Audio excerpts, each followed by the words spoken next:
ಆಚಿ chilli powder ಸಖತ್ ಖಾರ ಬಣ್ಣ ಮತ್ತು ರುಚಿ ಆಚಿ ಚಿಲ್ಲಿ ಪೌಡರ್. ಹೊಸ ವರ್ಷ ಬರ್ತಾ ಇದೆ, ಕ್ರಿಸ್ಮಸ್ಗೆ ದಿನಗಣನೆ ಆರಂಭ ಆಗಿದೆ. ಈ ಸಂದರ್ಭದಲ್ಲಿ ಮೊಟ್ಟೆ ತಿಂದ್ರೆ ಕ್ಯಾನ್ಸರ್ ಬರುತ್ತೆ ಅನ್ನುವಂತಹ ಒಂದು ವದಂತಿ ನಾನಾ ರೀತಿಯ ಆತಂಕಕ್ಕೂ ಕೂಡ ಕಾರಣವಾಗ್ತಾ ಇದೆ. ಮೊಟ್ಟೆಯಲ್ಲಿ ಕ್ಯಾನ್ಸರ್ ಕಾರಕ ಅಂಶ ವದಂತಿ ವಿಚಾರಕ್ಕೆ ಸಂಬಂಧಪಟ್ಟಂತೆ ಬೇಕರಿ ಕಾಂಡಿಮೆಂಟ್ಸ್ ವ್ಯಾಪಾರದ ಮೇಲೆ ಇದರ ಎಫೆಕ್ಟ್ ತಡ್ತಾ ಇದೆ. ಮೊಟ್ಟೆ ಬಳಸಿ ಮಾಡುವಂತಹ ಕೇಕು, ಇತರೆ ತಿನಿಸುಗಳ ವ್ಯಾಪಾರ ಕೂಡ ಕುಸಿತವಾಗಿದೆಯಂತೆ. ಕ್ರಿಸ್ಮಸ್ಸು ನ್ಯೂ ಇಯರ್ ಹೊತ್ತಿನಲ್ಲಿ ವ್ಯಾಪಾರಕ್ಕೆ ಹೊಡೆತ ಬಿದ್ದಿದೆ ಅಂಥೇಳಿ ವ್ಯಾಪಾರಸ್ಥರು ಹೇಳ್ತಾ ಇದ್ದಾರೆ. 10% ವ್ಯಾಪಾರ ಕುಸಿತವಾಗಿದೆ ಅಂಥೇಳಿ ವ್ಯಾಪಾರಿಗಳು ಕಂಗಾಲಾಗಿದ್ದಾರೆ. ಎಗ್ಲೆಸ್ ಕೇಕ್ ತಯಾರು ಮಾಡೋದಕ್ಕೂ ಕೂಡ ಬೇಕರಿ ಮಾಲೀಕರು ಪ್ಲಾನ್ ಮಾಡ್ಕೊಳ್ತಿದ್ದಾರೆ ಅನ್ನೋದು ಗೊತ್ತಾಗ್ತಾ ಇದೆ.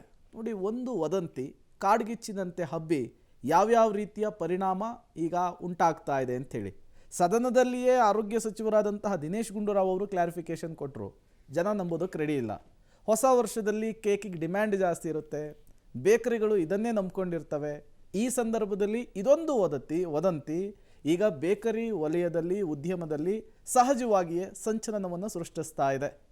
ಎಗ್ ಹಾಕಿರುವಂತಹ ಐಟಮ್ಸ್ಗಳನ್ನು ತೆಗೆದುಕೊಳ್ಳುವುದಕ್ಕೆ ಗ್ರಾಹಕರು ಹಿಂದು ಮುಂದೆ ನೋಡ್ತಾ ಇದ್ದಾರಂತೆ. ಇದು ಹೊಸ ವರ್ಷ ಮತ್ತು ಕ್ರಿಸ್ಮಸ್ ಸಂದರ್ಭದಲ್ಲಿಯೇ ವ್ಯಾಪಾರಸ್ಥರಿಗೆ ಒಂದು ಹೊಸ ಸಂಕಷ್ಟವನ್ನು ತಂದಿಟ್ಟಿದೆ. ಈ ಎಗ್ಗಿಂದು ಇದೆಲ್ಲ ಸೋಷಿಯಲ್ ಮೀಡಿಯಾದಲ್ಲಿ ಬಂದ್ಬಿಟ್ಟು ಸ್ವಲ್ಪ ಬಿಸ್ನೆಸ್ ಕಡಿಮೆ ಆಗಿದ್ದಾವೆ. ಆ ಥರ ಗೌರ್ಮೆಂಟ್ ಇನ್ನೂ ಏನು ಕ್ಲಾರಿಟಿ ಕೊಟ್ಟಿಲ್ಲ. ಪಾಪ ಈಗ ನಮ್ಮಂಥವ್ರಿಗೆ ಬಾಡಿಗೆ ಕಟ್ಟಬೇಕು, ಕರೆಂಟ್ ಬಿಲ್ ಕಟ್ಟಬೇಕು, ಹುಡುಗರು ಪೇಮೆಂಟ್ ಎಲ್ಲ ಕೊಡಬೇಕು. ಸ್ವಲ್ಪ ಕಷ್ಟ ಆಗ್ತಾಯಿದೆ. ಒಂದು 10% ಬಿಸ್ನೆಸ್ಸು ಕಡಿಮೆ ಆಗ್ತಾಯಿದೆ ದಿನೇ ದಿನೇ. ಅದೇ ಎಗ್ ಪಪ್ಸ್ ಎಲ್ಲ ಕಡಿಮೆ ಆಗಿದೆ, ಮಾಡೋದು ಬೇಡಿಕೆ ಕಡಿಮೆ ಆಗಿದೆ. ಒಳ್ಳೆ ಟೈಮಲ್ಲೇ ಈ ಥರದ್ದು ಬಂದರೆ ತುಂಬ ತೊಂದರೆ ಆಗುತ್ತೆ. ಸರ್ಕಾರ ಮಧ್ಯಪ್ರವೇಶ ಮಾಡಿ ಆರೋಗ್ಯ ಸಚಿವರು ಅದ್ರ ಬಗ್ಗೆ ಏನಾದ್ರು ಒಂದು ಕ್ಲಾರಿಟಿ ಕೊಟ್ಟರೆ ತುಂಬ ಒಳ್ಳೆಯದಾಗುತ್ತೆ ಎಲ್ಲರಿಗೂ.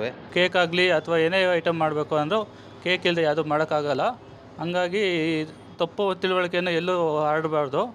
ಒಂದು ಕರೆಕ್ಟಾಗಿ ಆರೋಗ್ಯ ಇಲಾಖೆ ಆಗಲಿ ಅದೇ ಆಗಲಿ ಒಂದು ನಿಯಮ ಏನಿದ್ರು ಮಾಡಿ ಅದೇನಿದ್ರು ಸಾಲ್ವ್ ಮಾಡಬೇಕು. ಇಲ್ಲಿ ಅಂದರೆ ನಮಗೆ ಕೇಕ್ ಆಗಲಿ ಅದೇ ಆಗಲಿ ಕಡಿಮೆ ಹೋಗ್ತದೆ.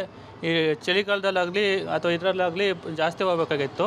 ಹಂಗಾಗಿ ಈಗ ಈ ಥರ ಸುಳ್ಳು ಮಾಹಿತಿ ಹಬ್ಬಿಸೋದ್ರಿಂದ ಎಲ್ಲ ವ್ಯಾಪಾರ ಎಲ್ಲ ಕಡಿಮೆ ಆಗಿದೆ. ನಮಗೆ ಬಾಡಿಗೆ ಆಗಲಿ ವರ್ಕರ್ಸಿಗೆ ಸಂಬಳ ಕೊಡೋದಾಗಲಿ ಪ್ರಾಬ್ಲಮ್ ಆಗ್ತದೆ. ಹಂಗಾಗಿ ಕರೆಕ್ಟಾಗಿ ಮಾಹಿತಿ ಎಲ್ಲ ಹಬ್ಬಿಸಬೇಕು. ಇದು ಬೇಕರಿ ವಲಯದ ಮೇಲೆ ಉಂಟು ಮಾಡಿರುವಂತಹ ಪರಿಣಾಮ, ಒಂದು ವದಂತಿ. ಈಗಾಗಲೇ ಆರೋಗ್ಯ ಸಚಿವರು ಕ್ಲಾರಿಫಿಕೇಶನ್ ಅನ್ನು ಕೊಟ್ಟಿದ್ದಾರೆ. ಹಾಗಿದ್ರೂ ಕೂಡ ಜನ ನಂಬೋದಕ್ಕೆ ರೆಡಿ ಇಲ್ಲ.